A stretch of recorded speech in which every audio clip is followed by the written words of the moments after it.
Hey everybody. Yes, another video coming live from my basement. I know you think by now I'd be out in the woods and I'd be making more videos, and I promise, I'm going to be out in the woods making videos pretty soon, okay? But I got tagged, and I got tagged by Norfolk Boi, and I think it's pronounced boy because it's spelled B-O-I. I guess it's boy.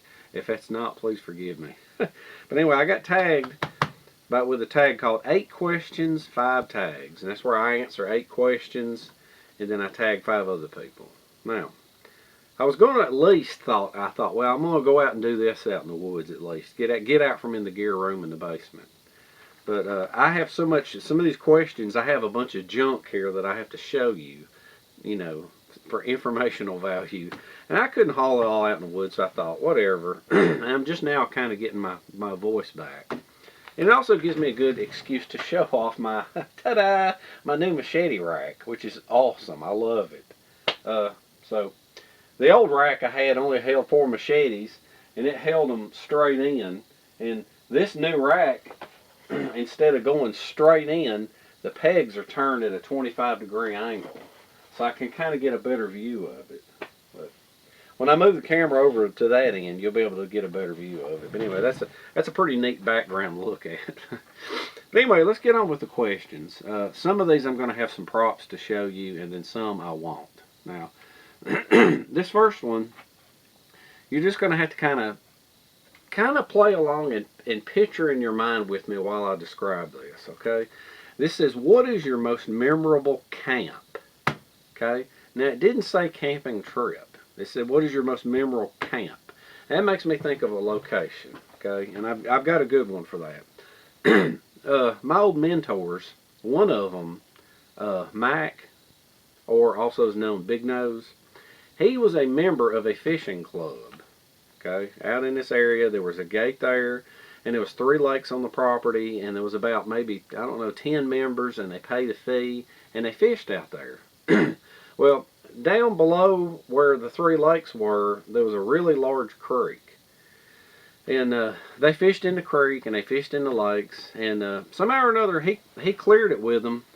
He asked them if he could build a camp down there. And they're like, go ahead, we don't care. And so he built the entire camp with an axe, not a chainsaw. He wouldn't bring a chainsaw in because he said he wanted to try to do it with an axe. And he built this before I knew him, because sometimes he would bring us there and show us the camp.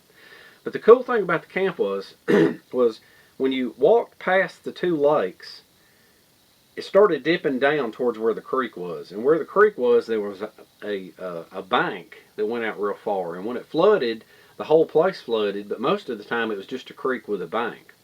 Well, inside of that bank, they dug a huge hole, and then up above it, he built a structure out of logs and covered the roof with moss and had racks in it. And you'd build a fire underneath it, and you could smoke fish on the top side, up on the top level when you walked up.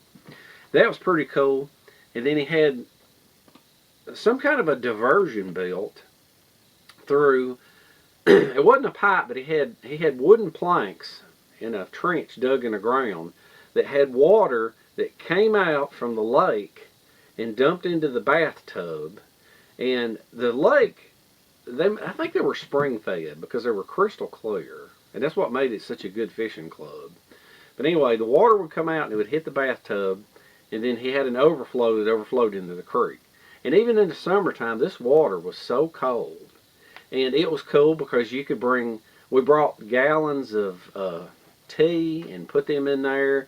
And when you caught fish, you could clean them and you could put them in there overnight. You didn't have to mess with ice or coolers or none of that. And he had a couple of A-frames built there out of some logs and things. And so, you know, like I said, it's just it's just fantastic. It was a fantastic camp. And after he died, you know, none of us had access to it anymore. But we camped out there probably 5 or 6 or 7 times. He brought the group out there and we camped. It was a really nice place. He was more of a kind of guy that he liked to go out in the middle of nowhere and just set everything up, carry everything in on your back. But that place was set up and established, and it was really a fun place to go. So that was my most memorable camp.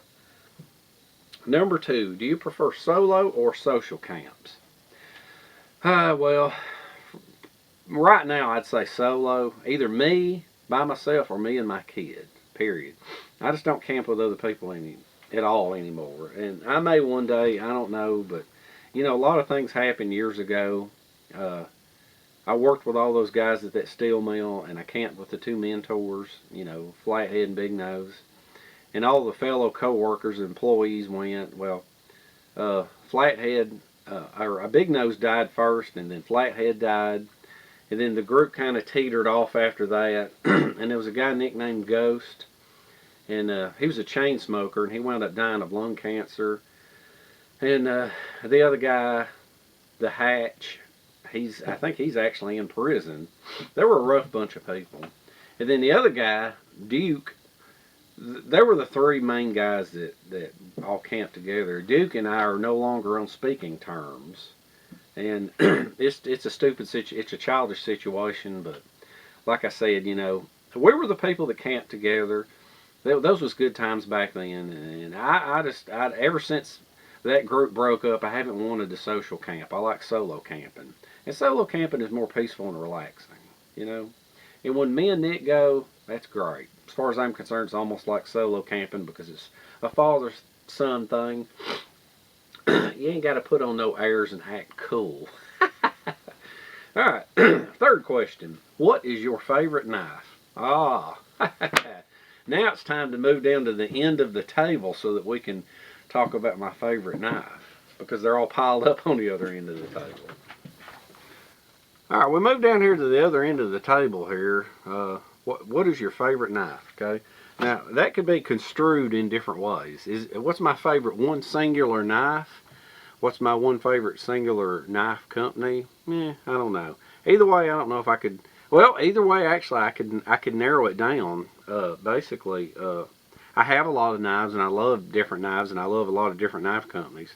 But if I had to narrow it down to one, I'd just say Amora. Period. Any more, or it might be pronounced Mura. I don't know. I'm Southern. Cut me some slack. And I just got my voice back.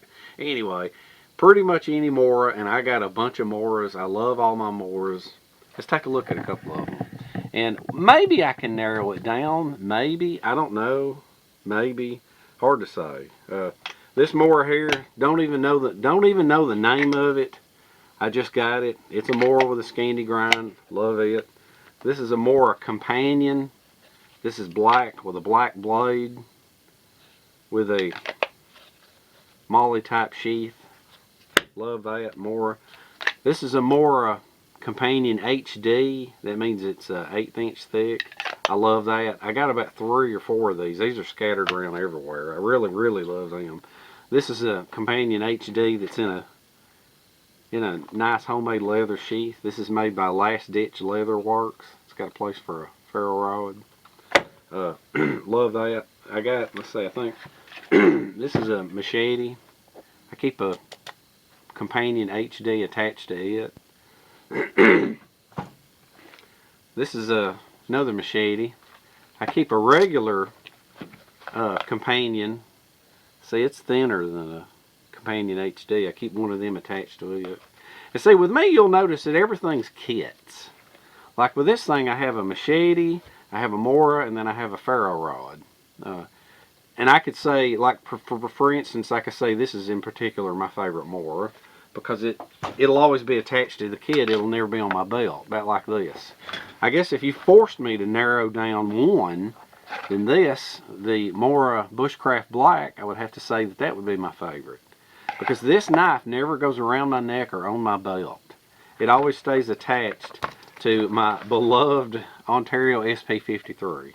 So you could say wherever this is, because I don't separate the two. So love my Moras. That might be my favorite one. I have a few neck knives here. This, I can't remember why I put a short cord on it. This is just a classic Mora with a wooden handle. It's the only one I have with a wooden handle. I think this is called this is a neck knife here that I wear. I think this is called a Mora 2000. It's got that duplex type grind on it. This is another, I think this is a Companion stainless steel. I wear it as a neck knife. This is my newest Mora.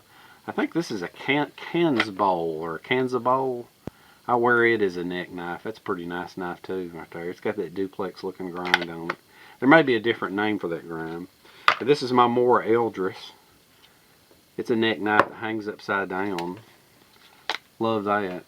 The only Mora I don't have is a Garberg. I just haven't got around to getting it. But that one right there hangs in upside down, and it's got a ferro rod that comes on it. So, if I had to narrow it down, like I said, if I had to narrow down what is my favorite knife, it would have to be a Mora, period. So, let's move on to the next question. I'll find my list over here. Move some of this stuff around. What is the next question? Let's see. Where did you learn all your bushcraft skills? Ah, good question. All of my bushcraft skills, basically, a lot of my longtime viewers know the backstory, but I'll go ahead and kind of tell it. I touched on earlier flathead and big nose, okay? Alright, what I did is, back in the 80s, I got a job at a steel mill. Alright, I was the new guy, and I got forced on to third shift. And as I was sitting around the break table, these guys were telling these stories about going camping.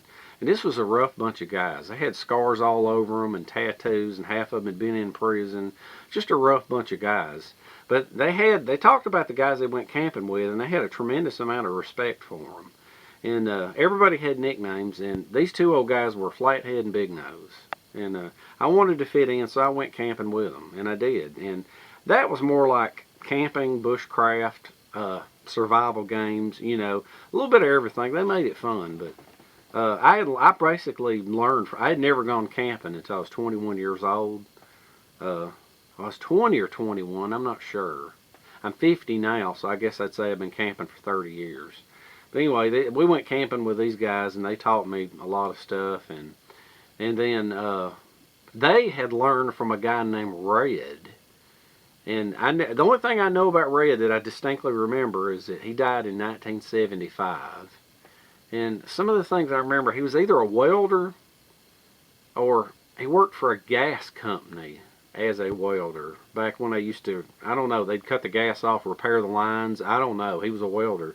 They didn't have plastic lines back then. I guess they were all steel lines back in the 50s and 60s and whatever, because he died in 1975. But Flathead Ed, he was in the U.S. Army. I know that for a fact. And Big Nose Mac may or may not have been in the Air Force. But a lot of those skills, they camped with Red, and they learned from Red. Just like these two guys took all the guys from the steel mill. They were related to one of the guys at the steel mill. And that's how this guy got everybody else to go and camping with him, because they love groups of people.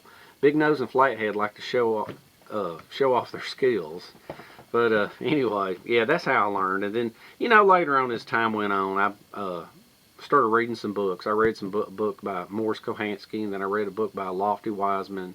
And then I started picking up some videos from Ray Mears here and there. And then Survivor Man came on, and Survivor Man, he was always a pretty legit source of information.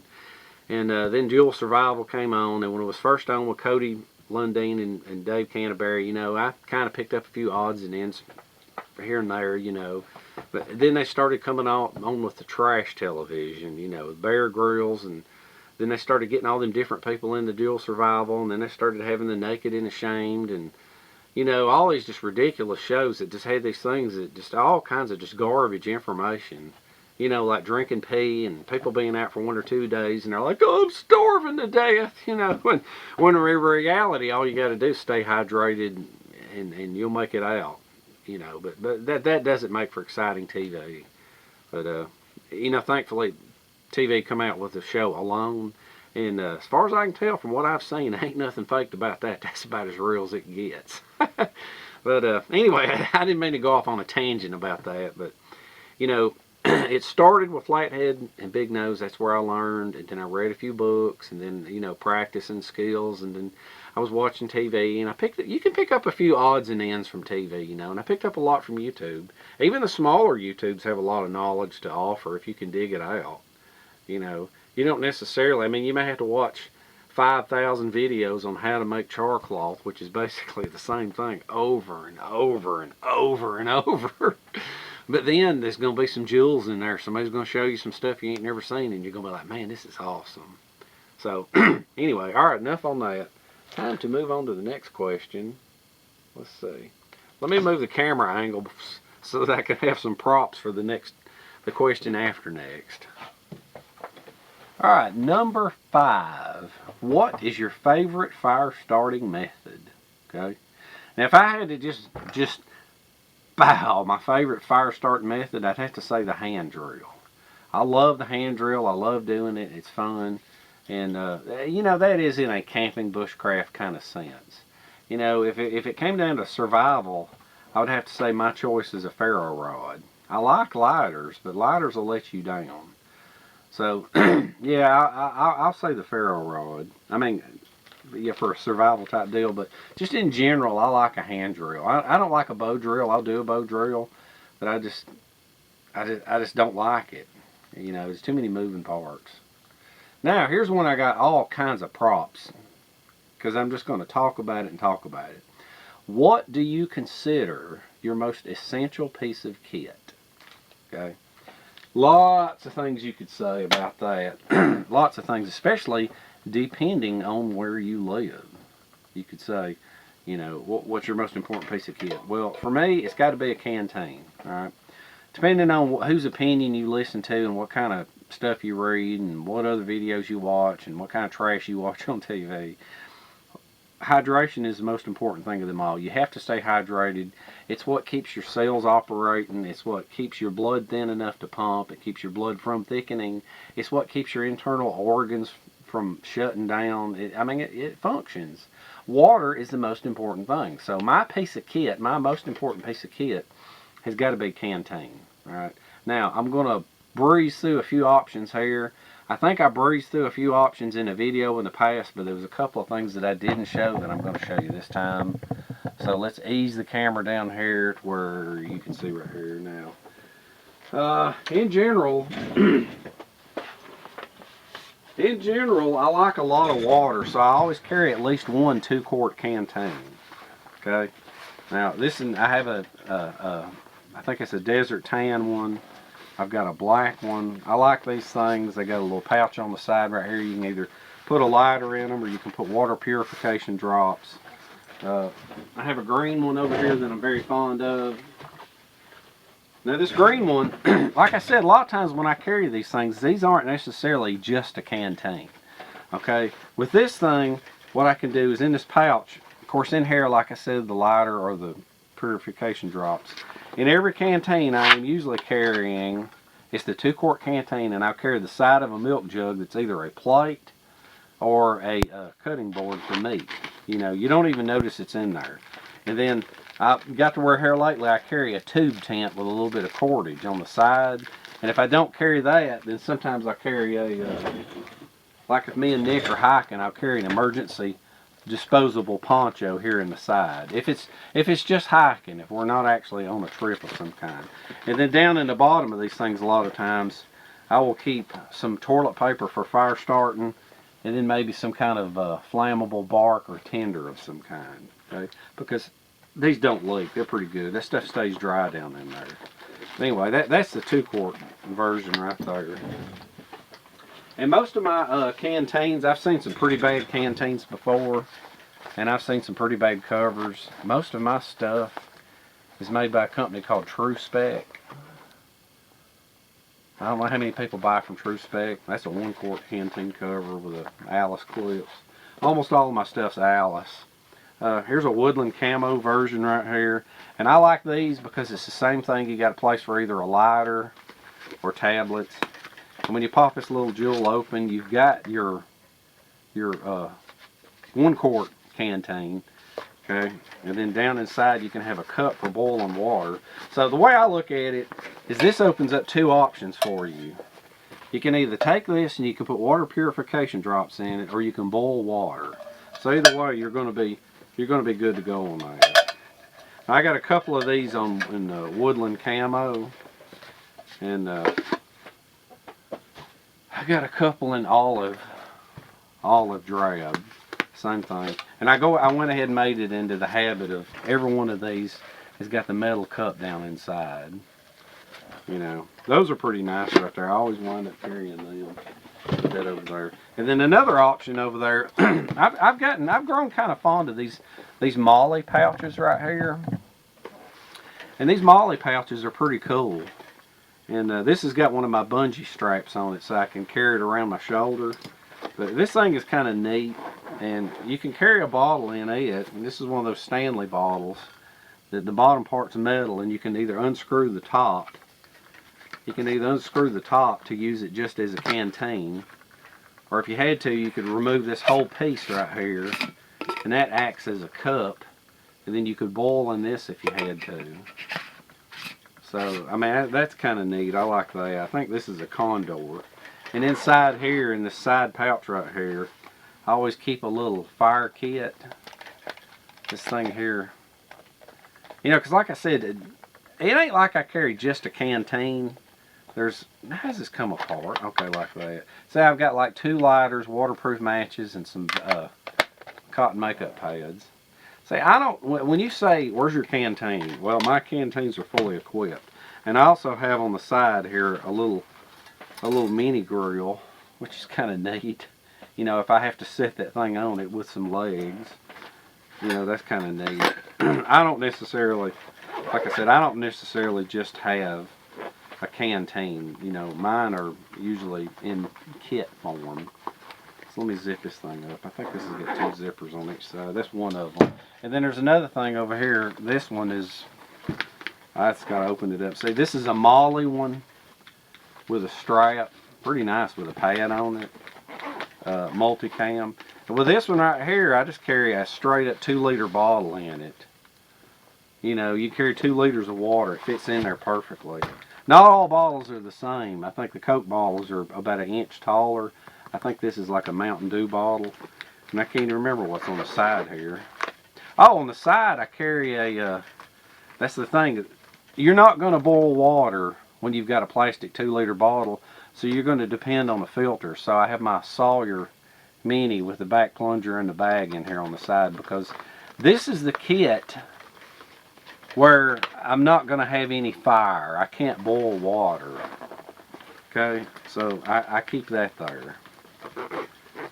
Now, funny, oddly enough, this thing zips over on the top, and it's solid on the bottom.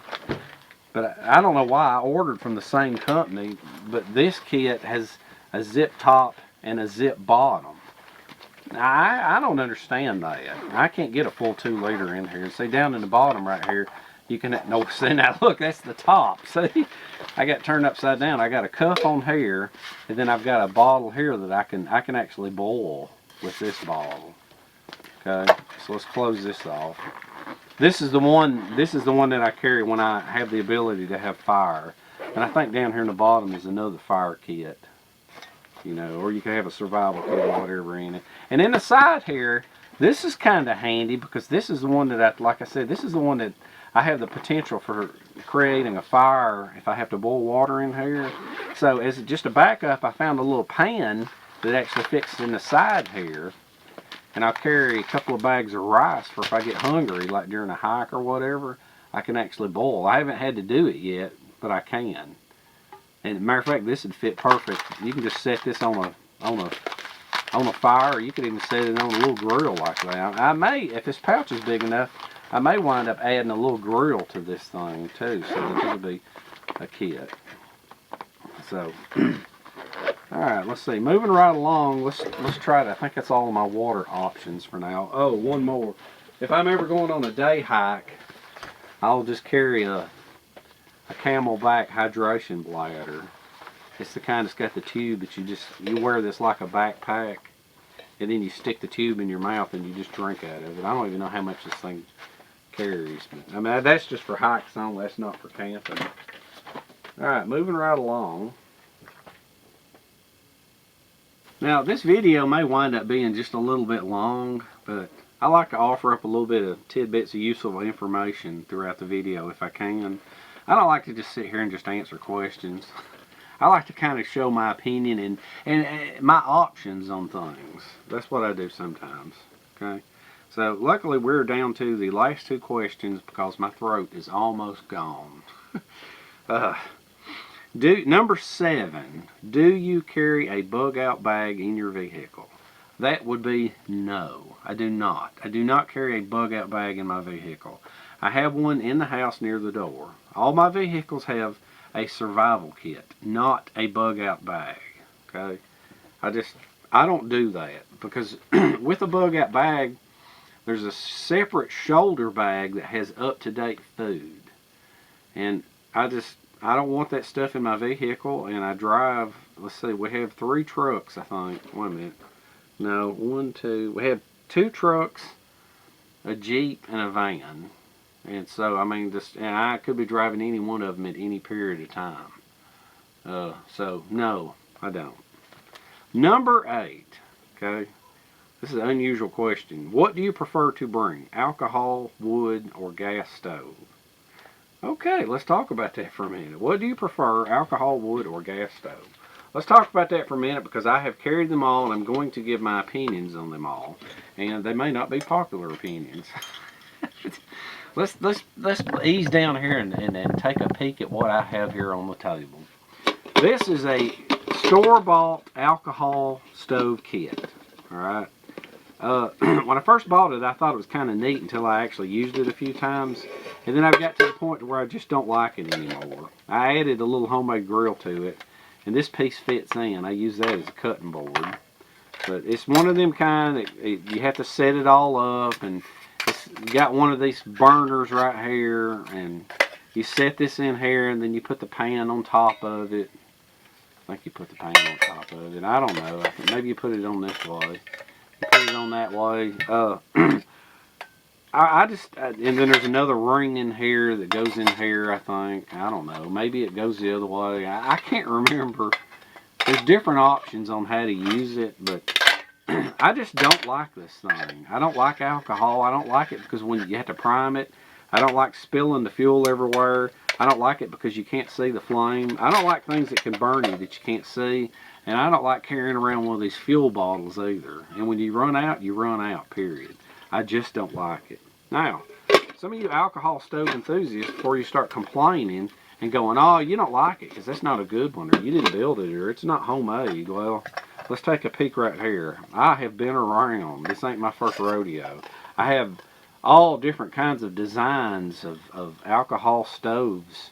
I've tried them all, and I don't like any of them. I just don't like alcohol stoves. I don't like using them. I don't like carrying them. I don't like carrying the alcohol.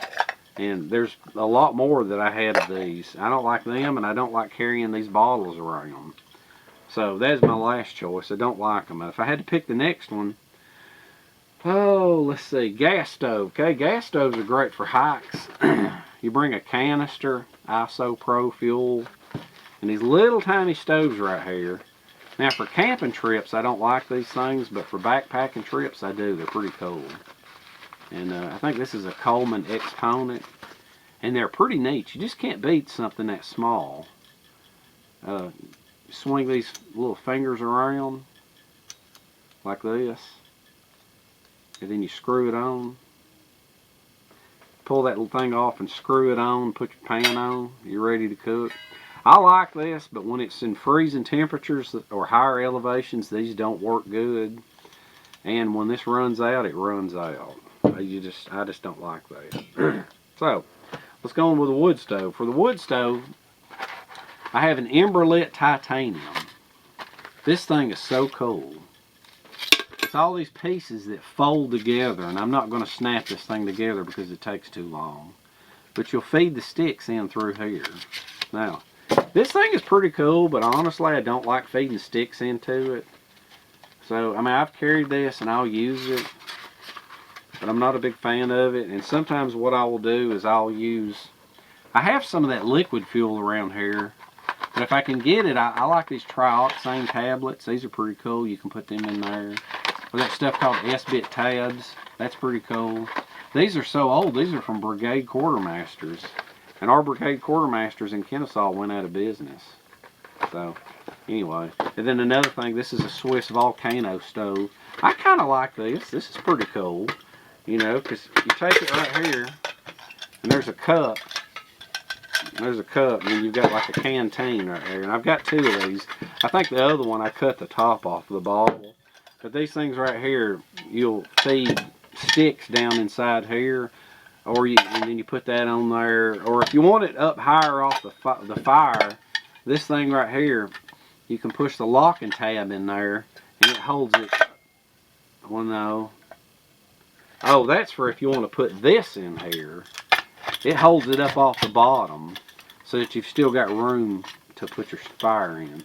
And another thing I used to do is I would take pieces of wood and I would soak them in alcohol so that these things are completely engulfed in alcohol. Now that works pretty good. You don't have to constantly feed sticks in. You just put them in here and then you light them off and burn them. So, but honestly, those are my last choices. I really don't like any of these. I've used them, but I don't really like them. I prefer a grill. Look at that thing ain't even going down all the way. I prefer a grill. And yes, I am a wood burner. I'm fixing to show you a couple of these grills. The reason why I can't answer that last question with any kind of accuracy is because I don't prefer any of them. I don't like any kind of stove. I like grills. And I just randomly picked out a couple of small ones here. And honestly, I think I got one store-bought grill.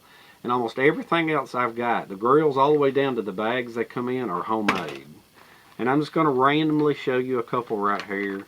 And one of these days, I think I got about 30 or 40 homemade grills of different shapes, sizes, and uses. And I am going to do a video one day. I'm going to dig all of them out. I got them all around here. They're in the floor. They're under the table. They're on the shelf. They're in boxes. They're in backpacks. They're everywhere. I'm going to dig them all out one day and make a full video on them. But in the meantime, I'm just going to show you these now. You know, just to keep it interesting. All right, let's ease down here and take a peek right here. Now, what I have here is, move this out of the way. This is I made the bag. The bag is ripstop nylon. It's got a cord lock. Okay, and that's what cinches it up. Okay, sewing is a valuable tool, and the bag is lined on the inside, so it's a double wall bag. That bag is going to last forever. Now, what's inside here is I have. Let's see what all's in here. I think that's all of it. Yep. See, like I said, a lot of these things I have are kits. All these bags are just stuffed full of stuff. Now, what this is, it's a grill and it's got a few lugs. Here's a little bag right here. It's got 4 legs in it. So what you do with these things is you put these in here. Just like that. And you hold them and you stab it in the ground. I knew that would happen. It's a lot easier when it's out in the woods. It's gonna make me look like an idiot. Alright. That's because I was doing it. Alright, just like that. Alright, now there's the grill. Alright, now what you do is usually you'll stab it in the ground and then you'll put all the wood underneath it, and then up on top you can either lay your meat or your fish, or if you want to, you can put a pan on it. You know, while you're at it, you can boil some water, you know. Really cool stuff. It doesn't have to be a gigantic grill. It's just got to be big enough for this stuff on here. And all my kits have all, I don't even know what these are. This was in the kit. It's little roll-up sunglasses. This is an actual little fishing kit from Wazoo Survival. In here, inside this bag. I ain't got a clue what's in here. I love these little cans. Everybody that I work with dips skull. So these cans are laying around everywhere. See, this has got Vaseline cotton balls, fire starter. That's the reason why it was in this bag here, because in the summertime, them things will leak. And I don't know what's in here. That's Vaseline cotton balls in wax paper. They really should both be in there. And then there was some matches. Okay. I say all that was in that one kit right there. in that one bag. Now let's look at this other bag. Okay, because like I said, I grabbed 2 of these. Now this bag doesn't have a drawstring. I have plastic in here so that this thing snaps shut. I sewed on the inside some real thick packaging plastic, like banding that goes around a crate. And this is a double wall bag too. It's got some very heavy duty stuff on the inside. Alright, so let's dump this out and let's take a quick peek at what's inside of here. Look out.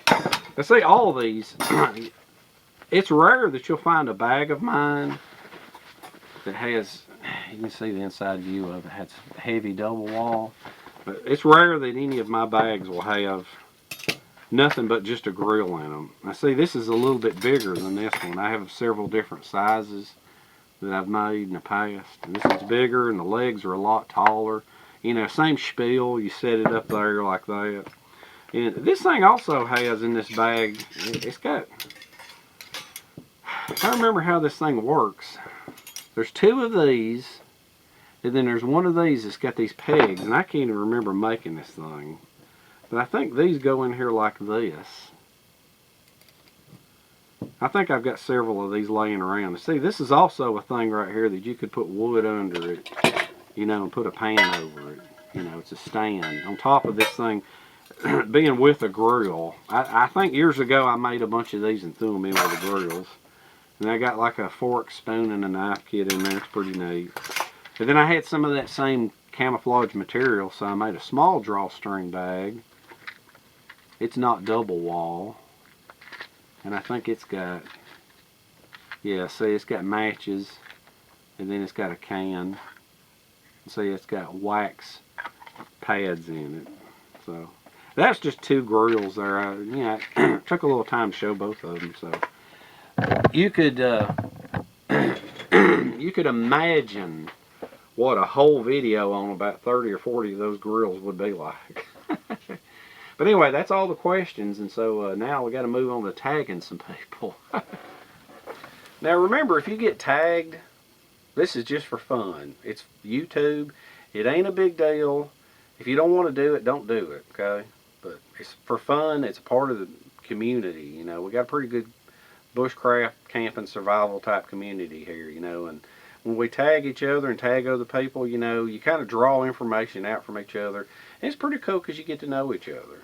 So, anyway, I'm going to name off the tags, and each time I'm going to cut the camera off. Because the last time I tagged a bunch of people and I tried to put captions on the video, it actually crashed my editing program. So I'm going to have to do one at a time, okay? So, alright, my first tag, okay, this is for 8 questions. Answer the 8 questions and do the tag 5 more people, if you want to, okay? My first tag is Tack Hill, alright? My second tag is my buddy Mark. I think I've known Mark on YouTube for like 7 years now, but never tagged him. His channel is EatCarbsOutdoors. Number 3, Bushcraft Prepper, my buddy Nigel. You're tagged, brother. Do a video if you want to. Tag number 4, MTwoodsrunner. Alright? You're tagged, brother, my old buddy Woods. Number 4. Number 5, and my last and final tag is Waypoint Survival. Alright? Make a video if you want to, brother. That's that. Not going to make any promises because I made a promise last time. But I'm 99% sure that the next couple of videos are going to be outdoor videos. I got 3 or 4 shelter videos. I don't know if I'm going to have enough winter to show them all. I'm going to at least show one. Remember the El Cheapo heated tarp shelter? I showed that about 5 or 6 years ago, and everybody kept on saying, well, what do you do if it rains? What do you do if it snows? And I'm like, well, I've got a different setup. Well, guess what? It took me 5 years to get around to showing it. It's just between tags and subjects that you got to do and things that you plan. I don't know. It's kind of hard to do it. So hopefully that'll be the next video. Okay. These tag videos are pretty cool. I like them. You know, it's just a part of being a part of the community. You know, we can all learn from each other. It's supposed to be fun. Anyway, I had fun. Hope y'all had fun. Hope you learned something. Hope you picked up some valuable information. I hope I have my my throat fully back by the time I'm on the next video. I'm still a little clogged up, but enough complaining. Next video, outdoors, shelter, I promise I won't be in the basement. And I shall see you in the next one.